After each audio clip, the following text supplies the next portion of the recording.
Olá, seja bem-vindo à STP-TV. Hoje falaremos sobre a relação Portugal-PALOP, um tema que tem muito, mas mesmo muito para se dizer.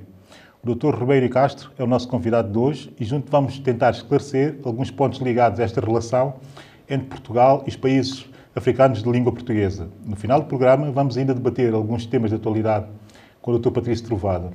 Para já, fique atento à próxima reportagem.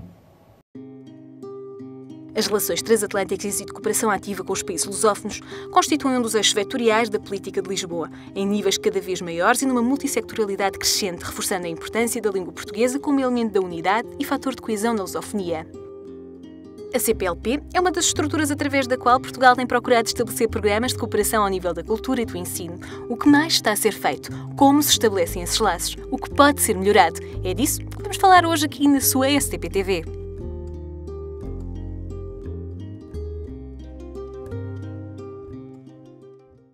O Dr. Ribeiro Castro dispensa apresentações, deputado, secretário de Estado, presidente do CDS-PP, eurodeputado e volta a ser deputado. Do Dr. Ribeiro Castro, há 2 ou 3 factos que a mim me marcaram particularmente. Primeiro, a sua relação com a África enquanto eurodeputado, a preocupação na proteção dos interesses africanos em Bruxelas. O segundo facto, do meu ponto de vista, muito relevante, também já no Parlamento Português, a defesa incessante da relação entre Portugal e África, outra vez, enquanto, digamos, Presidente da Comissão dos Negócios Estrangeiros da Assembleia Nacional Portuguesa. Dr. Ribeiro Castro, o que é que leva à África? Que relação é essa com a África? Conhecendo o seu histórico de família, seria fácil esclarecer qual é essa relação. Mas, enfim, gostaria de ouvir a sua voz.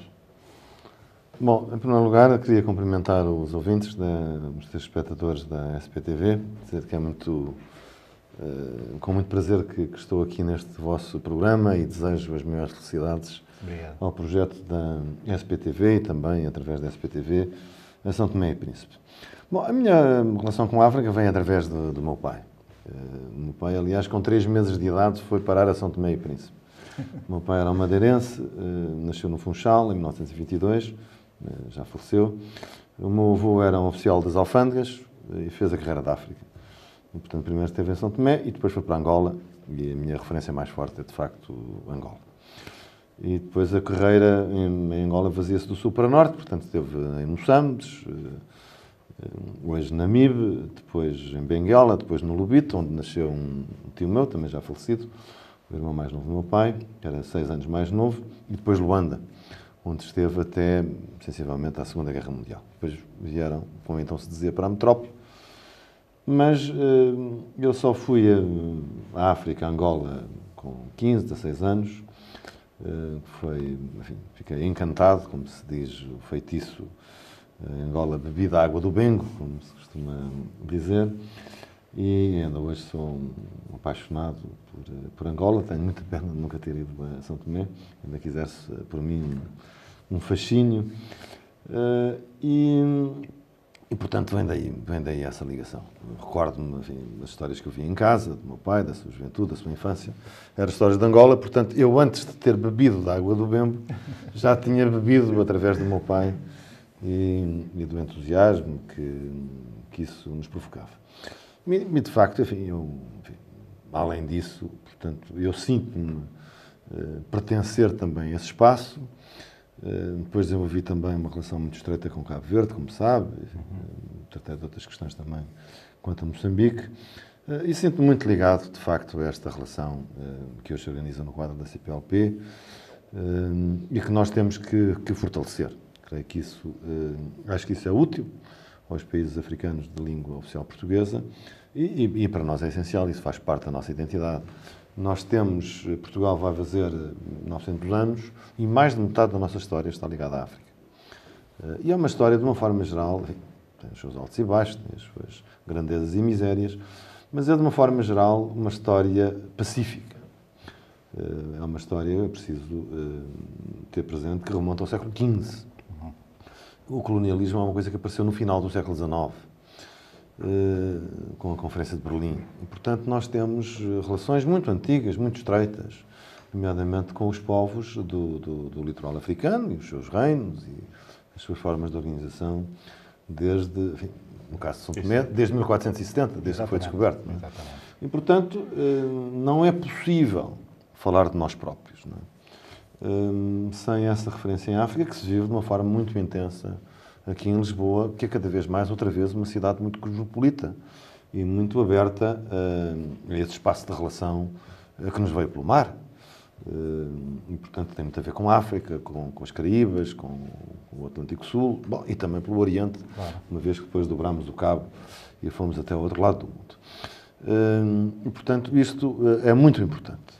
E já que referiu o trabalho que fiz no Parlamento Europeu, eu sempre considerei, e foi assim que interpretei os meus mandatos, que a função dos deputados portugueses no Parlamento Europeu serem também deputados dos países africanos de língua oficial portuguesa, junto da União Europeia. Sabemos que há dossiês, às vezes complexos, na relação bilateral de cada um deles com a Comissão Europeia, e creio que é nosso dever, como deputados portugueses, uma vez que lá estamos, que temos essa experiência, sermos um pouco euro-africanos e, portanto, sermos os embaixadores políticos também desses países junto da Comissão Europeia.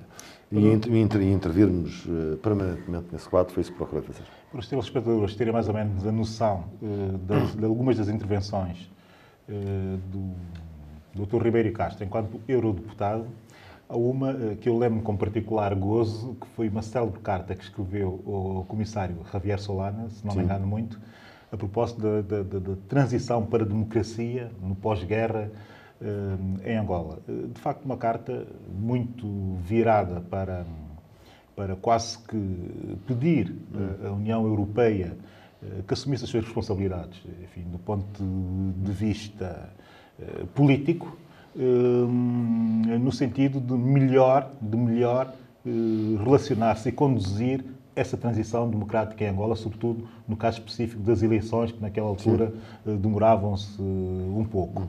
Achei também curiosa a resposta do comissário Javier Solana, que de facto teve a preocupação em dar uma resposta pública a uma carta sua, e eu acho que naquela resposta, que essa troca de missivas terá facilitado muito a própria relação da União, ou seja, do comissário ou dos comissários, sobretudo aquele comissário que era um comissário para as relações exteriores, com o Estado angolano, que passou a olhar para essa situação das eleições com uma outra preocupação. Ou seja, houve aqui um pressing e houve aqui também um disponibilizar-se para ajudar a fazer melhor as primeiras eleições democráticas depois daquela primeira tentativa de 92 em Angola. Ou seja, são esses aspectos práticos, efetivamente, esse tipo de ações práticas e com consequências, e de forma descomplexada, é preciso dizer isso,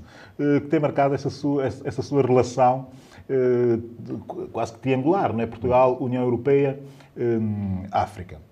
Agora, o que nós queríamos saber, quer dizer, para evoluirmos da conversa, é, dentro do quadro da CPLP, não seria mais fácil conduzir alguns dos dossiês, porque eu vejo a CPLP muito pouco dinâmica, muito pouco interativa com a União Europeia. Vejo mais muita relação bilateral dos países africanos de forma separada, até porque tem alguns acordos, sobretudo de pescas e de recursos com a União, e não vejo que a CPLP faça muito nesse sentido, quando parece-me a mim que existe uma boa margem para relacionar-se do ponto de vista coletivo. O que é que o doutor acha dessa perspectiva? Para dizer com franqueza, nunca tinha pensado nisso, mas creio que tem razão. Tem razão. Ainda que a CPLP não representa apenas o espaço africano, claro, também o Brasil. Claro, que também tem problemas pendentes. E também o Oriente, no tocante, nomeadamente Timor e, em parte, Macau. Mas sobretudo Timor. Mas, de facto, enfim, eu creio que se a CPLP quiser assumir um estatuto, quiser fazer como se diz, um upgrade, uma elevação do Estatuto de relação conjunta com a União Europeia, acho que isso seria um movimento que nós deveríamos acolher e apoiar. Creio que isso seria importante, ainda que, de facto, hoje o quadro das relações são, sobretudo, bilaterais e a diplomacia portuguesa, isso presta sempre algum apoio. Eu recordo-me um dossiê que tratei muito de perto, que foi o desenvolvimento, em tempo recorde, e depois o estabelecimento da parceria especial União Europeia-Cabo Verde, que tive a honra de promover esse dossiê no quadro do Parlamento Europeu, mas também a diplomacia portuguesa acompanhou isso muito, e uma das razões por ter-se concluído tão depressa foi o facto de, entretanto, ter havido uma presidência portuguesa da União Europeia e, portanto, no contexto desse semestre foi possível encerrar, porque, de facto, havia um grande trabalho de acompanhamento feito pelo nosso Ministério dos Negócios Estrangeiros. Mas eu creio que esta forma especial, porque há de facto uma forma especial, há quem procure diminuir isso, mas eu acho que isso é um erro. Eu acho que de facto existe uma forma especial de Portugal se relacionar com os países africanos. Doutor, às vezes não é demasiado emocional. Acho que sim, mas isso é bom, mas isso faz parte da vida, mas enfim, também se descobriu há pouco tempo que a inteligência não é apenas racional, claro, também é uma inteligência emocional. E, portanto, eu creio que essa emoção, que temos que aprender também a governá-la, mas, enfim, é um capital importante e que resulta, como lhe digo, de mais de metade da nossa história ser partilhada com esses países. Mas, sobretudo, o que é que eu quis dizer quando há pouco referi que a nossa relação tem 500 anos, mais de 500 anos, e o colonialismo propriamente dito, como conhecemos, só começou no final do século XIX. Significa que nós nos relacionamos durante muitos anos com os povos e países africanos com outro modelo e um outro tipo de relação que não tem a ver com os quadros políticos e mentais que depois presidiram essa relação em menos de um século, ou em cerca de um século, não mais do que isso. Significa que Portugal tem, na relação com a África, uma experiência e um capital histórico de relações numa base de parceria. Bom, e hoje que a União Europeia procura, na sua linguagem, aliás, na revisão dos acordos, inicialmente acordos de Yaoundé, de Lomé, hoje de Cotonou, para um modelo de relação de parceria, Portugal tem aí uma experiência e um capital que pode ser muito importante para ter um quadro mais nivelado e mais paritário, mais equilibrado no relacionamento entre os dois continentes. Eu sou um grande crente no espaço euro-africano, creio que há uma complementaridade evidente entre a África e a Europa, isso resulta da história dos dois continentes. Bom, e, portanto, uma construção de uma relação mais equilibrada e mais justa, e eu creio que Portugal tem aí um papel que é importante ao desenvolvimento dessa relação e também à nossa própria valorização no quadro europeu. E que tem sido determinante em alguns dos casos. E há um deles que eu também achei curiosíssimo, o seu posicionamento bastante interessante, diga-se de passagem, que foi quando insistiu em pedir que, de forma estratégica, as cimeiras Europa-África se fizessem num quadro de alguma regularidade. Sim. Acho que até chegou a sugerir que fossem bianuais. Quer dizer, muita gente chateou-se com essa proposta, né? Achou que seria intensificar em demasia a relação Europa-África. Mas a verdade é que os assuntos são permanentes. E esse quadro de relação merece, do meu ponto de vista, efetivamente, esse tipo de cimeiras com esse tipo de regularidade. Porque os assuntos são tanto na parte norte da África, pela via do Mediterrâneo, como pela via da negociação bilateral dos diversos recursos, enfim, que se vão descobrindo e explorando com mais intensidade agora do que nunca em África, e também pelo fluxo cada vez maior de europeus para a África, como de africanos para a Europa. Como é que se ficou relativamente a esse seu pedido? Bom, que faz todo sentido, diga-se de passagem. Não? Bom, é ainda um objetivo a concretizar. Não é? Eu creio que só podemos falar de uma relação estratégica entre a Europa e a África quando essa regularidade bienal ou trienal que fosse, mas uma regularidade for feita. Não é? Porque estas cimeiras só deixam de ser simples cocktails e enquanto circunstância se tiverem uma regularidade. Porque, como o Mobílio disse, os problemas enfim, não se resolvem de uma vez. Não é? Portanto, há dossiês que são contínuos. E é indispensável que se gere, portanto, um calendário de revisão da matéria dada. E, portanto, que de 2 em 2 anos, ou de 3 em 3 anos, as pessoas e os Estados sabem que vai ser feita uma revisão das decisões tomadas anteriormente. E, portanto, passados 2 anos, vamos à agenda anterior, do que decidimos, o que é que foi feito, o que é que não foi feito. O que é que foi bem feito, o que é que foi mal feito. Se atrasou e não foi, quais foram os obstáculos. Para se remover os obstáculos. Senão, e só assim é que se pode entrar num mote contínuo de resolução dos problemas. Senão são vários fogachos e não saímos disso. Por outro lado, também há outro aspecto importante. Esta relação tem sido sempre perturbada e eu creio que também há inimigos dela. Há inimigos dessa relação. Bom, mas enfim, é inevitável que num quadro tão grande de países, enfim, do lado da União Europeia hoje somos 28, do lado da África somos, enfim, não sei quantos estados. 54. 54. Bom, portanto, é inevitável que há sempre um problema, quer dizer, há sempre um país ou uma situação que é problemática e que pode criar embaraços. E no histórico das cimeiras houve sempre paus nas rodas. Primeiro era a questão de Marrocos e do Saara Ocidental, depois foi, salvo erro, o Zimbábue, depois foi a Líbia.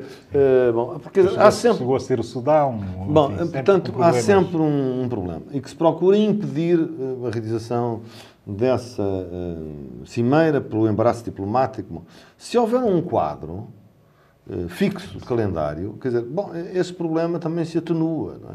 Porque o império do calendário dilui essas... Bom, e depois essas questões podem, obviamente, ser tratadas. E creio que, de facto, é um objetivo fundamental. Claro, e com uma vantagem atualmente, que é o facto de já termos, nós africanos, uma União Africana, portanto, num quadro de estabilidade institucional progressivo. Não é? Isto parece-me relevante e a ideia faz sentido até nesse quadro formal. Sim. Como é óbvio, fica óbvio para pessoas que pensem um pouco essa relação África e Europa. Portugal tem tido um bom papel nesse sentido. Eu recordo que a primeira que se fez, salvo erro, no Cairo, era um primeiro-ministro socialista, António Guterres, e que ajudou a desencravar o processo de decisão. Enfim, nessa altura, salvo erro, a questão que perturbava era justamente a questão do Saara Ocidental, ou da República Árabe Saharaui Democrática, enfim, como queiramos chamar. E depois, aquela que se realizou em Lisboa, salvo erro, em 2007, foi também sob justamente a presidência portuguesa. Nessa altura era o ministro José Sócrates, e que também alavancou esse processo. Portanto, Portugal, e bem, a diplomacia portuguesa, tem marcado esse impulso à normalização das cimeiras União Africana-União Europeia e creio que é indispensável. Como é óbvio. Sobretudo, quando nessa altura... Sob pena de não ser sério, claro, nós dizemos que há uma relação estratégica entre a União Europeia. Sobretudo numa altura em que existe a concorrência da China, que faz as suas cimeiras com a África com extraordinária regularidade, com muita regularidade mesmo, incluindo até algumas cimeiras já subregionais. Mas eu diria, eu percebo e agradeço a sua observação, acho que é justa, mas nós devemos fazer isto não é em competição com ninguém. Não é em competição com a Rússia, nem com a China, ou com os Estados Unidos, ou com quem quer que seja. É em competição com nós próprios. Aquilo que eu costumo dizer, é em competição com a nossa incompetência. Quer dizer, portanto, é uma Europa competente que compete com uma Europa incompetente.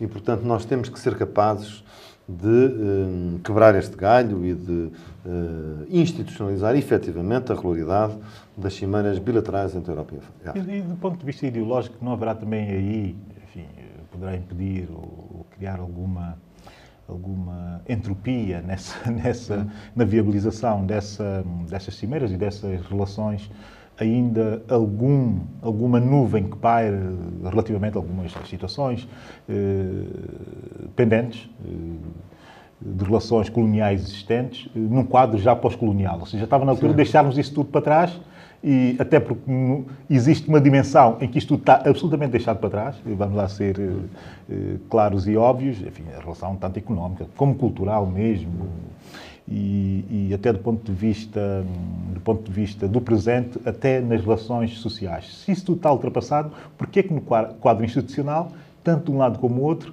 existe ainda dificuldade em estabelecer-se essas pontes com a regularidade que o Dr. Ribeiro Castro e eu defendemos? Bom, acho isso estranho. para dizer com franqueza, nunca percebi. É uma coisa... Já 2 ou 3 vezes participei nesses debates, enfim, agora não tenho estado muito neles e, portanto, não sei na atualidade, em pormenor, o que é que se passa. Mas das 2 ou 3 vezes em que travei essa batalha, portanto, estive mais envolvido nas discussões e nos argumentos, nunca percebi um argumento. É sempre um território de mistério, em que... E, portanto, parece-me que há interesses, não é? Portanto, ou da francofonia e do seu modo específico. Isso tudo existe. E do seu modo específico e, portanto, uma certa ciumeira. Portanto, quer dizer, há visões antigas, não é? Enfim, podíamos dizer também o mesmo da anglofonia, mas aí o espaço da Commonwealth é diferente, tem uma dinâmica diferente.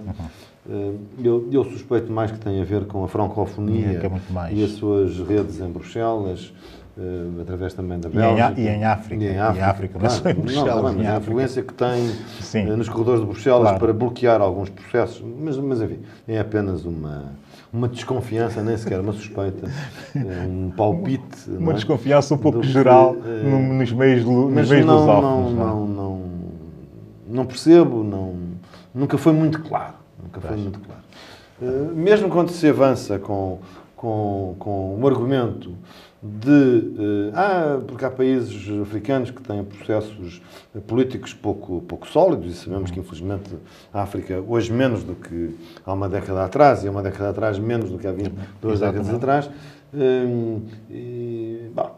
é exatamente ao contrário. Eu creio que a normalização desta relação ajuda também à estabilização do continente, à institucionalização do seu Estado de Direito, dos seus processos democráticos, à consolidação das suas instituições, porque, indiscutivelmente, permite um fluxo com muito maior consistência e maturidade do que estes fogachos em que continuam a assentar. Esses seus últimos argumentos relativamente à relação bilateral África, digamos, União Africana e União Europeia, vem-me logo à memória também uma questão, que é uma questão pendente, mas também candente, no espaço da CPLP, que é a entrada ou não da Guiné Equatorial para a CPLP. Os argumentos dos que são a favor são muito semelhantes a esses últimos argumentos que utilizou, que é, enfim, se calhar, facilitar, incorporando a Guiné Equatorial no seio da CPLP, seria muito mais fácil, digamos que, propor uma progressiva alteração ou mudança de postura do próprio regime da Guiné Equatorial.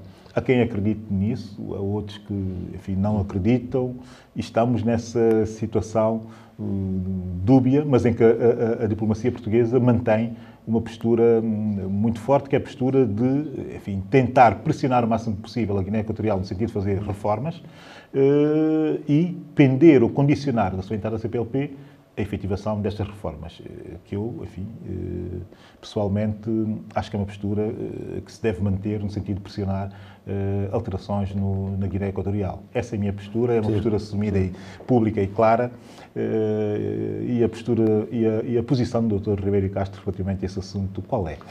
Olha, eu vejo com interesse a aproximação da Guiné Equatorial. A Guiné Equatorial, aliás, tem na sua história uma grande relação connosco, pelas ilhas de Franpó e Annebon, onde está, aliás, a capital da Guiné Equatorial. E, portanto, enfim, há uma vinculação histórica muito importante. O assunto mais falado tem a ver com direitos humanos e a situação do regime, que eu creio que a CPLP deve manter, e no seu quadro, Portugal, as posições que tem afirmado, creio que isso é justo, como faz também relativamente aos seus membros. A CPLP, por exemplo, na instabilidade da Guiné-Bissau, tomou uma decisão muito importante, e creio que é muito justo que a mantenha e que até possa reforçar e qualificar. E, portanto, é preciso que a CPLP seja um quadro de conforto para o desenvolvimento político de todos os seus membros, no sentido da consolidação do Estado de Direito, da democracia, do pluralismo e da liberdade. Enfim, sabemos que a evolução das instituições leva ao seu tempo, mas esse é o caminho certo e é o caminho que pode levar, como eu aspiro, a que os países todos da CPLP sejam faróis da democracia em todo o continente africano. E creio que isso prestigiará imenso, pelo menos ao nível e à qualidade que já tem Cabo Verde, que é um exemplo. Um exemplo, tem sido apontado como exemplo em... E creio que todos eles podem fazer esse caminho. E, portanto, eu creio que a CPLP deve ser também um espaço aberto para todos desse debate. E, portanto, não é estranho que, se for neste quadro, que, havendo uma candidatura de um membro novo à Guiné Equatorial, que o mesmo exame e que o mesmo diálogo exista, e creio que isso é importante. Mas, enfim, aquilo que tem sido o meu ponto é que, enfim, a CPLP é como o seu nome diz, um país, um grupo LP, língua portuguesa. Não é? É uma comunidade de países que falam. O desafio era esse. O desafio, portanto, o desafio era esse. E a armadilha não é uma também. coisa à la carte. Não é? Portanto, não, quer dizer, pronto, tem que ser países que pertencem a esse espaço de cultura comum e têm gosto, apetência, vontade efetiva de o desenvolver. É isso que nos interessa. Quer dizer, não pode ser uma colagem oportunista, enfim. Claro.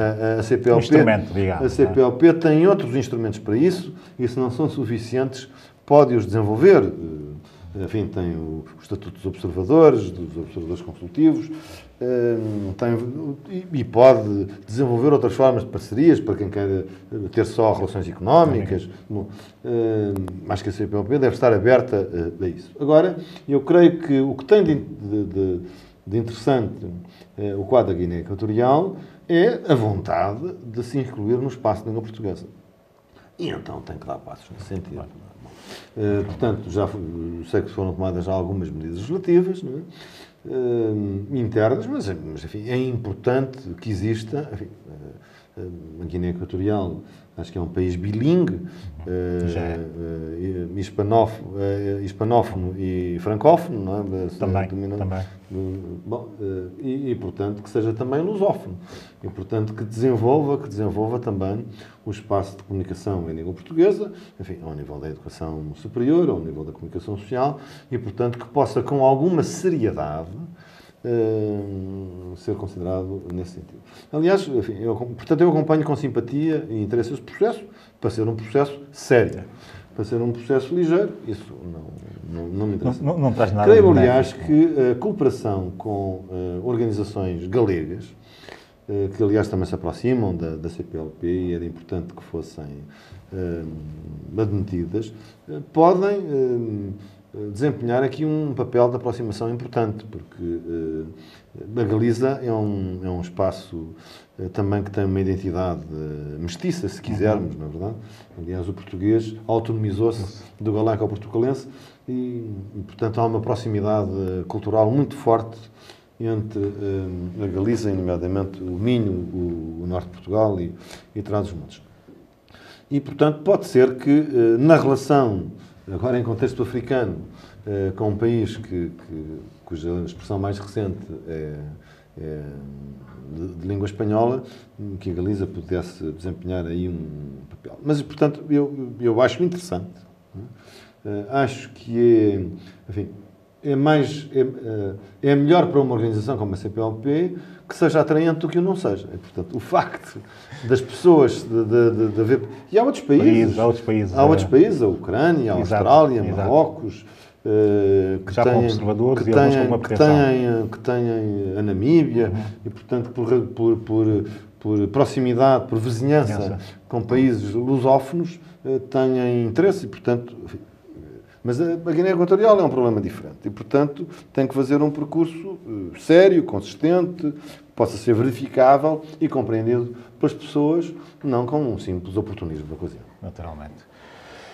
Dr. Ribeiro Castro, só tenho que lhe agradecer. Ficaram muitas coisas por dizer. Eu gostava que tivéssemos falado um pouco sobre, enfim, o estado da parceria estratégica entre Portugal e Angola, mas o assunto, de facto, está tão mediatizado que, enfim, não valeu a pena priorizá-lo. mas espero que haja uma oportunidade para falarmos sobre esse assunto, só e exclusivamente, se calhar, sobre esse assunto com mais alguns convidados, porque acho que é algo que merece alguma reflexão mais aprofundada e mais clara. Agradeço-lhe a vinda, a STP TV agradece-lhe a vinda. Vou dizer uma coisa, estive muito tentado em casa em trazer uma gravata verde, não aconteceu por mero acaso, não é?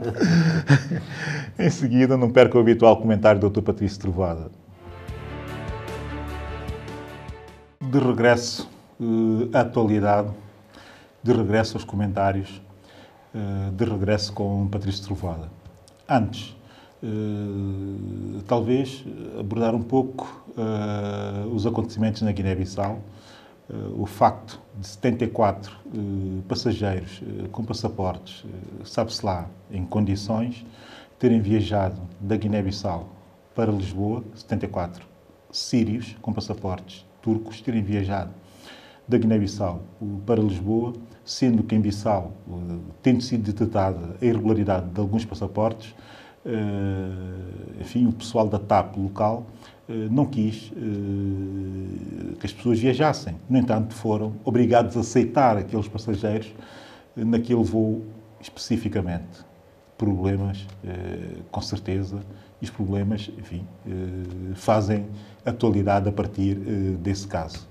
Patrício Trovoada, tem estado a acompanhar o caso em que já existe um inquérito que está a custar sair, há um ministro de missionário, há 2 ministros em situação um pouco estranha. Existe um ministro dos Negócios Estrangeiros que colocou as coisas com clareza, que saía se não houvesse um esclarecimento absoluto e claro da situação, o ministro Delfim de Silva, e agora há um inquérito que não está a produzir até agora, até o momento em que estamos a conversar, não está a produzir os efeitos necessários, não é, para dar credibilidade a um país que está claramente a perder credibilidade. Sim, não sei se está a perder, já perdeu toda a credibilidade, mas este acontecimento que tem a ver com... deveria ter, digamos, sido tratado a nível dos serviços de imigração e fronteira, de uma falha provável a nível do aeroporto.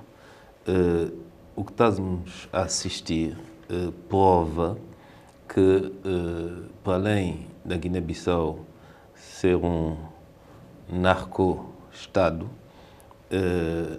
eu diria que o cancro alastrou para praticamente todos os setores e isso denota que, de facto, na Guiné-Bissau, mesmo nesse processo que as atuais autoridades querem considerar de transição para as eleições, etc., o Estado guineense não existe. Os guineenses são reféns de um sistema mafioso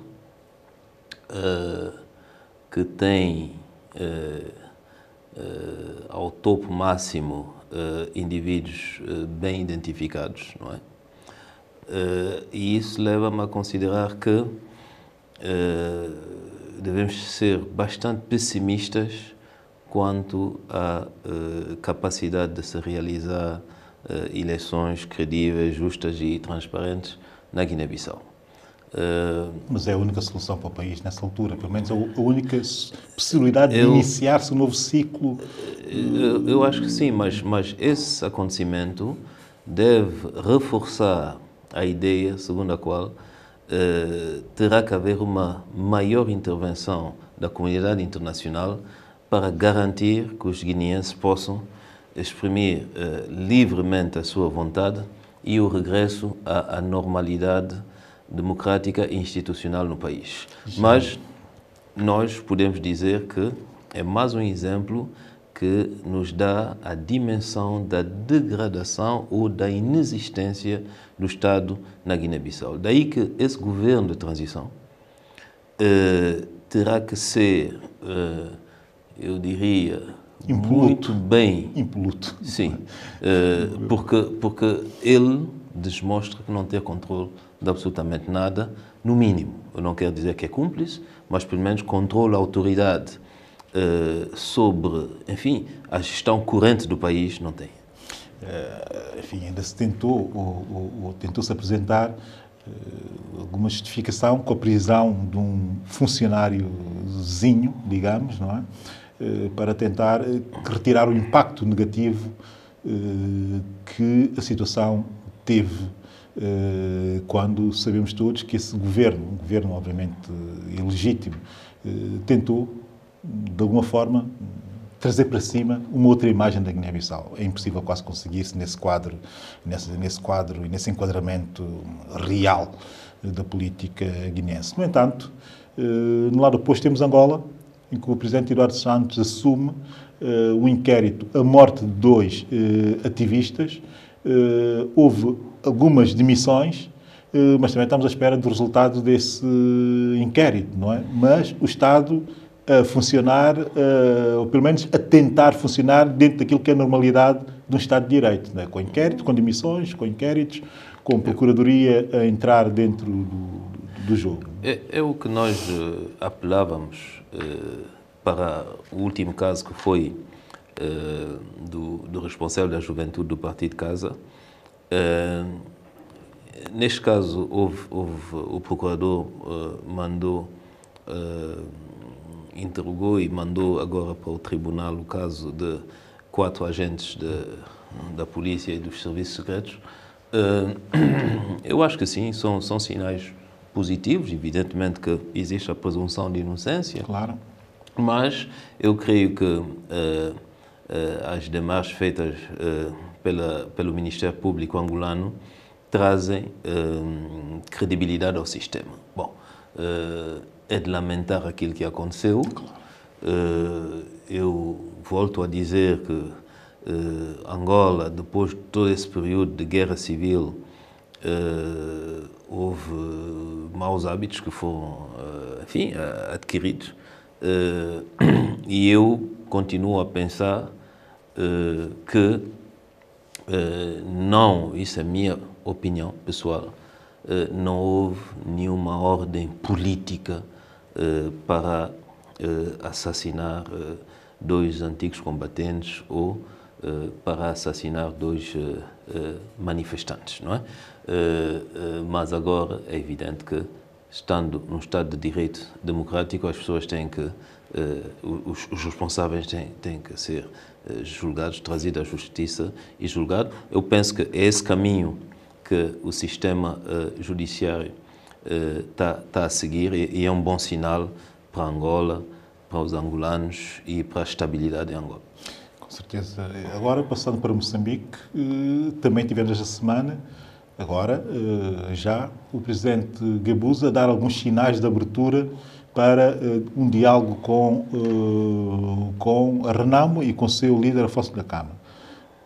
Mas basta fazer só declarações a dizer que se quer dialogar, ou se calhar talvez fosse bom assumir uma postura mais proativa, mais agressiva na busca desse diálogo do que aquela que o presidente Armando Emílio Gabuza está neste momento a utilizar. Enfim, a declaração foi feita enfim, no debate, ou no informe do debate geral sobre o Estado da Nação.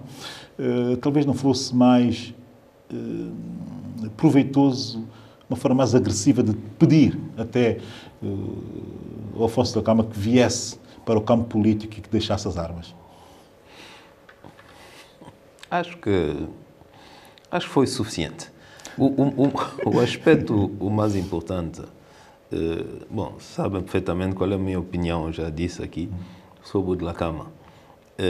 Eu disse que o Dhlakama não podia ser um alibi, não é? E o facto mais importante que eu acho aconteceu foi que a Frelimo pré-selecionou os 3 candidatos para as próximas presidenciais. Eu acho que isso foi fundamental para que a Frelimo se reencontrasse, não é? Num bloco muito mais coeso, não é? Para calmar um pouco algumas críticas até internas ao presidente Gabuza. Então, eu acho que o papel agora de Gabuza está facilitado, o papel da Frelimo está facilitado. E cabe agora ao Dhlakama mostrar se é ou não é Estadista. não só estadista, mas sobretudo um verdadeiro democrata, não é? Bom, Moçambique é uma democracia, não há espaço para partidos políticos armados, não é? Impossível. Agora, o que era importante era não permitir que algumas pessoas começassem a pensar que Moçambique, ao entrar num conflito aberto, civil, o seu processo de alternância política seria comprometido, não é? E eu creio que Frelimo deu um grande sinal, dizendo que, bom, vamos para as eleições, as instituições vão funcionar, a alternância na presidência da República vai ter lugar, Dhlakama poderá ou não poderá ser candidato, não é? Mas estamos num sistema democrático, estamos num sistema de governo que tem as suas regras e aí então Dhlakama corre o risco de estar fora de jogo, não é? Esse sinal foi importante. Sobretudo com o crescimento do MDM, não é? Sim. Não ajuda nada. Sim, mas eu creio que fora de jogo no sentido de fora do perímetro republicano, não é? E isso era importante. Enquanto podia-se pensar que o próprio presidente Guebuza tinha alguma veleidade de alterar a Constituição, de permanecer no poder, etc., etc., aí esse risco deixou de existir. Deixou de existir. A partir daí, eu acho que a posição de Dhlakama torna-se muito mais complicada. A questão, a evolução na República Centro-Africana. O Conselho de Segurança avalizou a intervenção francesa. A intervenção fez-se inicialmente com alguma facilidade. No entanto, a França já está a gritar por mais efetivos, até porque tem frentes abertas, outras frentes abertas em África, não é? Porque não é só o caso do Mali, mas também ainda está na Costa do Marfim, como nós sabemos. Sendo assim, o que esperar? Era de esperar, sabe? Quando falou-se da reunião em Paris sobre a segurança em África, sabia-se, isso é a prova, que a capacidade de intervenção de um país sozinho, do Norte, nesses pontos de conflitos, é bastante reduzida. Bom, eu volto a dizer, e o que tem estado a acontecer confirma que é mais uma operação de policiamento, não é? Só que a França não tem a capacidade de operar sozinha. Nós estamos, eu acho, a 1.600 elementos franceses, mas não é suficiente. Mas temos um outro problema. Que eu acho que o presidente Hollande deve ter um pouco mais de cautela. Porque ouvi o presidente Hollande numa conferência de imprensa em Paris dizer que o presidente da transição na República Centro-Africana está desqualificado para continuar ou apresentar-se a eleições. Não pode ser o presidente Hollande a dizer coisas dessas. O segundo problema tem a ver com a própria evolução no Mali. As operações militares francesas são do desconhecimento total do presidente Ibrahim Boubacar Keïta. O que quer dizer que há um problema de guerra contra os terroristas de Ansar Dine e da Al-Qaeda do Maghreb, mas há também um outro problema, que é esse da reconciliação com as populações tuaregs. Claro. E a França não pode conduzir operações militares, digamos, na região tuareg sem concertação com as autoridades de Bamako, não é? Que, sobretudo que agora o presidente foi eleito, houve legislativas, por isso as instituições estão todas elas legitimadas e a França não pode continuar com o risco de perder até o apoio do governo legítimo do Mali. E aí então procuraríamos saber o que é que a França está a fazer no Mali. É preciso, de facto, um acerto nesse domínio. Muito bem. Todas as semanas temos uma reportagem que nos chega diretamente de São Tomé e Príncipe. A de hoje fala-nos de jovens empreendedores. Iremos debatê-la já de seguida. É aqui, neste centro de fabrico artesanal de panelas e frigideiras em Ponte Graça, que 6 jovens santomenses, entre eles 3 irmãos, tiram o sustento das suas famílias.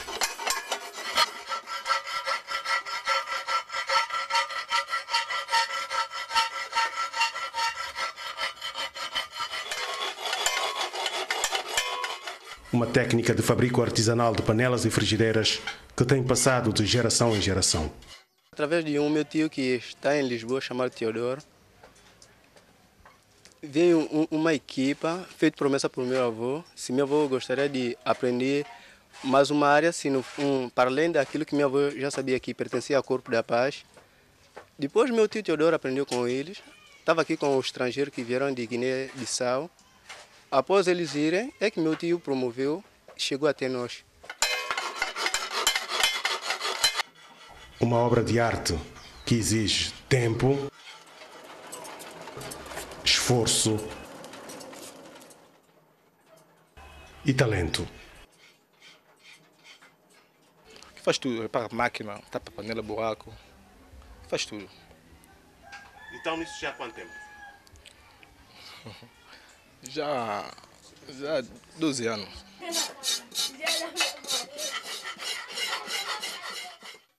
A matéria-prima utilizada no fabrico das panelas e frigideiras é recolhida no ferro velho e derretida na forja.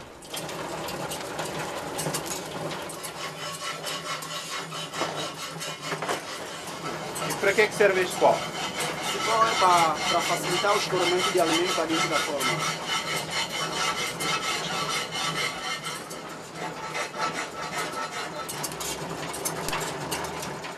Este alumínio em estado líquido está pronto para transformar-se numa frigideira.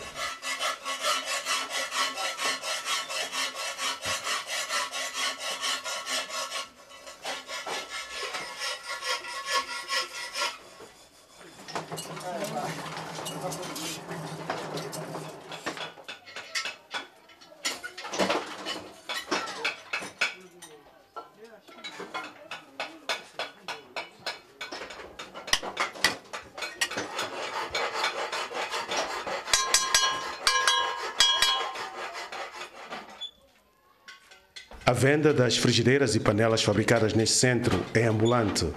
De porta em porta, os artesãos percorrem várias localidades do país em busca de compradores. Muito bom.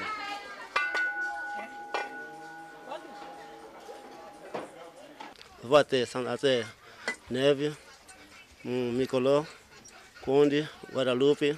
Sempre a vender as panelas? Sempre a vender. E até lá para Milagrosa, as fações de Milagrosa, subir de Boa Quente inteiro, aqui na porta, aqui é coisa. Assim de boca a porta, o foro, subir inteiro. O que ganha aqui dá para sustentar a sua família? Ganha sim. As 30 mil cada panela, às vezes 40 cada panela. E está aqui já há quanto tempo? Já está fez 4 anos aqui. Trabalha aqui? Sim, sim. Não muito distante de Ponte Graça, no reboque da cidade capital, encontramos outros jovens que, a partir do casco do coco, mudaram o rumo das suas vidas e das suas famílias. São vários os objetos de decoração que são produzidos por Lionel Diogo e o seu ajudante através destes restos de coco, que geralmente são atirados para o lixo. Comecei, nunca mais parei, comecei a dedicar, estudava, mas sempre dedicando. Em momentos de férias de aula, sempre dediquei, fui até que hoje eu sou um mestre. Há sacas que eu posso fazer mesmo num dia. Num dia, se eu pegar, por exemplo, desde manhã, dentro de 4 horas de relógio, eu posso concluir uma saca. Iniciativas e talentos que podem mudar o rumo de um país como São Tomé e Príncipe, seriamente afetado pela gigantesca onda de desemprego que assola o planeta. Dá gosto ver essas imagens, são tomenses laboriosos, efetivamente empreendedores, assumirem o risco de terem um negócio e a sustentarem as suas famílias com base estrita no seu trabalho. Essa gente merece, deve e tem de ser, obviamente, apoiada. Patrícia Trovoada, O que é que achou dessas imagens? Não, como disse, é verdade que existe muita vontade no nosso país, sobretudo na camada jovem. É uma camada com muita ambição, com muita vontade, com muita criatividade. O que falta são duas coisas essenciais. A primeira é a formação, não é? Porque para que haja, enfim, melhor qualidade, produtividade e preparar esses jovens para um mundo que é extremamente competitivo, é necessário formação. Eu acho que o Estado está em condição, sobretudo com a cooperação internacional, e aí eu vejo países como o Brasil, com quem já tivemos alguma experiência, mas eu vejo também Portugal, eu vejo também países asiáticos, em função, digamos, dos setores, nós podemos dar formação a esses jovens e depois associar a formação e o desempenho com o acesso ao microcrédito. Eu estou convencido que, indo nessas duas direções, formação e microcrédito, somos capazes de reduzir os níveis de desemprego em São Tomé e Príncipe. E é preciso fazer isso com alguma urgência, porque, como eu digo, estamos num mundo competitivo. E se eu olho para o setor do artesanato, nós vemos que os jovens que dedicaram-se a essa atividade hoje estão completamente reduzindo, desmotivados, estrangulados, descapitalizados e, pior, a nossa produção artística no domínio do artesanato, sobretudo ligado à madeira, não tem mais espaço no mercado africano, devido exatamente à não existência de formação, ou pelo menos que os conhecimentos não estão registados e não estão, enfim, conservados e transmitidos às novas gerações. Muito bem visto. Falta aqui, estamos aqui a falar de uma pequena indústria artesanal, mas falta aqui a quantidade tremenda de jovens são-tomenses a regressar para o país com skills, com capacidades e com talento, já a falar ao nível de startups, ou seja, da possibilidade de iniciarem negócios ao nível das novas tecnologias. Há muita gente com esse tipo de capacitação. Essa gente precisa ser claramente apoiada e motivada a criar os seus próprios negócios e a olhar, sobretudo, de forma competitiva para a nossa costa, para a nossa região, que também está carente desse tipo de serviços. Não? Neste segmento, o capital requerido é muito mais importante. Daí que eu sou favorável à criação de plataformas tecnológicas, não é? No fundo, o que esses talentos santomenses trazem são cérebros, não é? Aquilo que está no cérebro, mas é verdade que, em termos de instrumentos de trabalho, a exigência em termos de capital é muito mais forte. Daí que essa é uma outra opção. Nesse segmento, eu penso que o Estado pode, de facto, disponibilizar uma plataforma tecnológica com os computadores, os processadores, as estações, muitas vezes, de desenhos, etc.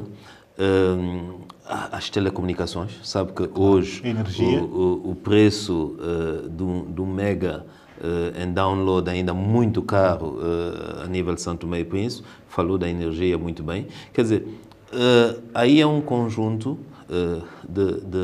de condições, sobretudo infraestruturais, que o Estado poderia pôr à disposição desses talentos, que são talentos, evidentemente, mais ligados para as novas tecnologias, talentos que investiram também muito. Eu quero dizer que hoje em São Tomé e Príncipe quase ninguém estuda com bolsa do Estado, não é?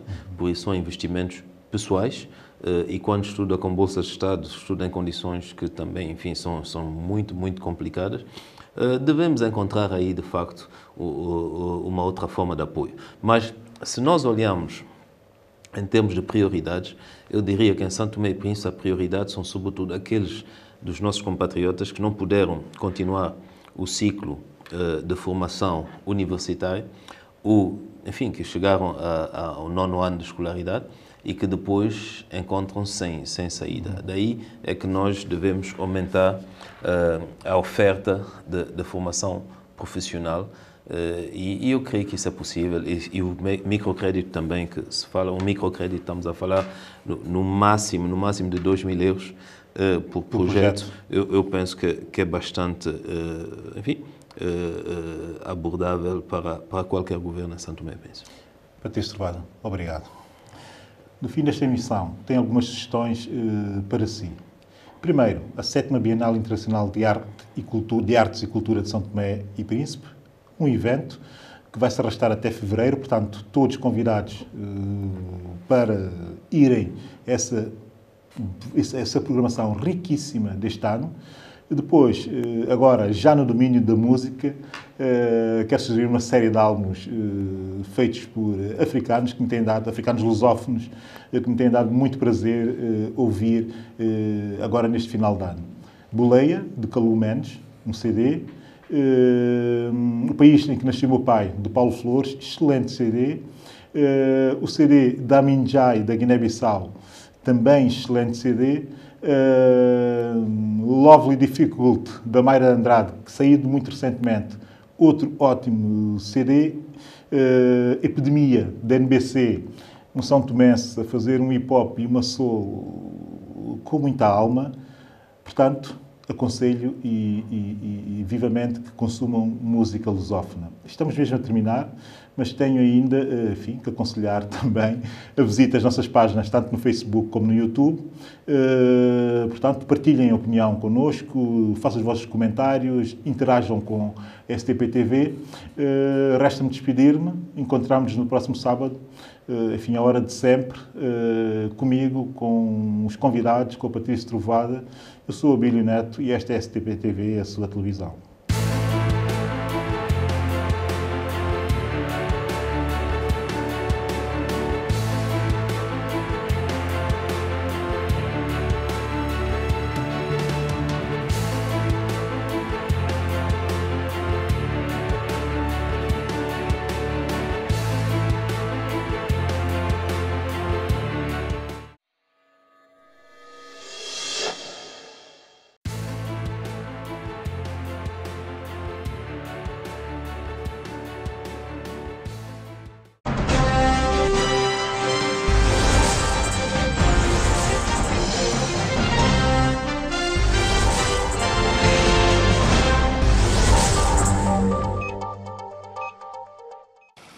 Será que uma plamina nesta cor?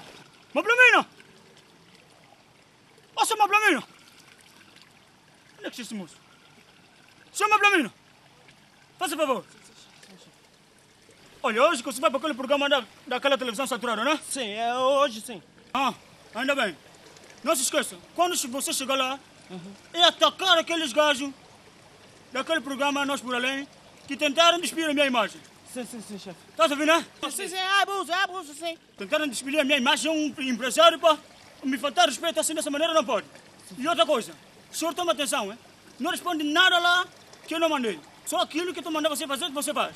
É atacar os gajos a sério. Eu não estou a gostar nada disso. Sim. E outra coisa, quando você chegar lá, se você não falar isso, você vai deixar de ser secretário-geral do meu quartel. Não, chefe, eu ainda não tenho nada. Eu estou a tentar criar cabra agora, ladrão está a me roubar a cabra toda. Se você fizer isso bem, eu vou te dar umas tantas cabras. E me leva você agora, porque eu vou estar na televisão a seguir você. Para ver se você vai falar bem. Tá bem, chefe, eu vou vir já. Vai rápido para a gente tomar banho na piscina. Sim, chefe. Não fala à toa, hein? Sim. Aquilo que eu mandei só. Sim. Boa noite, eu sou Atum Pinheiro e estamos a começar mais uma edição do nosso e vosso programa Conversas da Trita. Cá no estúdio eu tenho o senhor Maplamina, secretário-geral do Quartel dos Gafanhotos, a quem eu passo a cumprimentar. Senhor Maplamina, muito boa noite. Boa noite.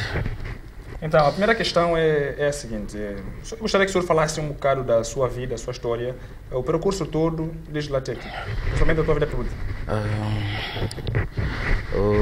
Sou jornalista. Quer dizer, eu estou com um bocadinho de dificuldade de falar. Isso porque eu tenho um recado, porque eu tenho que dar esse recado muito rapidamente. Se não dar esse recado, a coisa pode ficar preta para mim. O chefe lá em cima está a ver e eu tenho que dar esse recado rápido. Sim, que recado isso? É para avisar esses moços que fazem aquele programa Nós por Além, que é para eles pararem com isso, porque o chefe não está a gostar, não está gostando um bocadinho disso. Mas como assim não está a gostar? Não, quer dizer, o problema é o seguinte, é que ouviu-se falar em contra-informação. Isso não é bem assim, não é bem assim, a coisa não é assim dessa forma, só está a entender. Mas o programa Nós por Além, o objetivo é humor, né? É fazer não, sim, eu entendo, são pessoas de boa vontade, e então, eu sei que há muitas organizações aqui a darem informações sobre isso, mas o problema que se põe, quer dizer, não é que está mal, não é bem assim, quer dizer, é bem assim, não é bem assim, é bem assim quando eles não falam do chefe, quando fala de chefe não é bem assim. Mas você está com algum problema, você está a transpirar bastante? Sim, esse é preciso recado que eu tenho que dar. Eu sei, pela minha característica física própria, o senhor sabe que eu sou mulato, né? Mas eu imediatamente virei preto, porque eu tenho que dar esse recado. O chefe está muito zangado com eles, está a dizer que eles estão a despir a imagem de chefe. Agora, o chefe já está despido, depois eu que tenho que dar esse recado, o senhor entende, né? E depois eu estou com problema, eu não tenho salário esses dias, até o ladrão roubou-me algumas minhas cabras que eu estou a criar, e até o chefe já me prometeu algumas cabras. Eu tenho que falar isso. Mas vamos falar para o que interessa. Numa escala de 0 a 10, qual é a pontuação que o senhor dá para a sociedade santomense? Não, é o seguinte, eu não posso falar isso porque eu não ensaiei isso bem. São coisas que tem que ensaiar primeiro. Eu não treinei isso bem. Eu não posso dar essa resposta. Eu não sei se o senhor já assistiu o programa Que Quer Ser Milionário. Há uma parte que eles dizem passa. Portanto, para mim, passa essa parte. Portanto, passa essa parte. Relativamente ao governo, o país, santomense? Não, são questões que a gente tem que treinar bem depois de falar. Eu não posso falar à toa. Percebe? Eu não posso falar, eu tenho que ir embora, eu ainda sou noivado, eu tenho que treinar bem, eu tenho que ir, ouviu? Desculpa-me, eu tenho que ir. Como puderam notar, imprevistos acontecem. O nosso convidado não ensaiou as questões, o fato que nos leva a interromper o nosso programa. Por isso, boa noite, até a próxima edição.